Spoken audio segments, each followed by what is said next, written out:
India and Russia have inked a deal worth $310 million to upgrade 10 Km-28 petaliters anti-submarine warfare ASW helicopters for the Indian Navy. The signing of the agreement was a smooth affair, as evident from its finalization within 2 months of clearance by India's Cabinet Committee on Security. The Defence Acquisition Council cleared the proposal in March this year.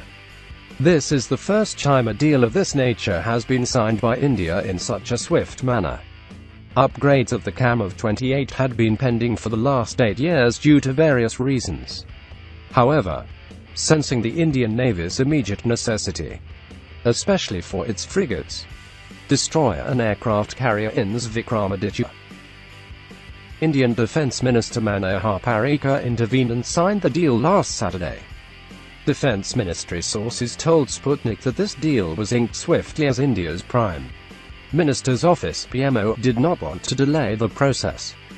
The PMO's decision seems to have been prompted by the fact that Selex Galileo, a subsidiary of Leonardo Finmeccanica, was to provide sensors and other equipment for the proposed upgrades.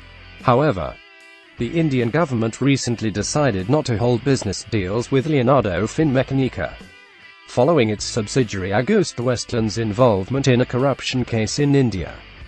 Defence Ministry sources told Sputnik that this deal was inked swiftly as India's Prime Minister's office (PMO) did not want to delay the process.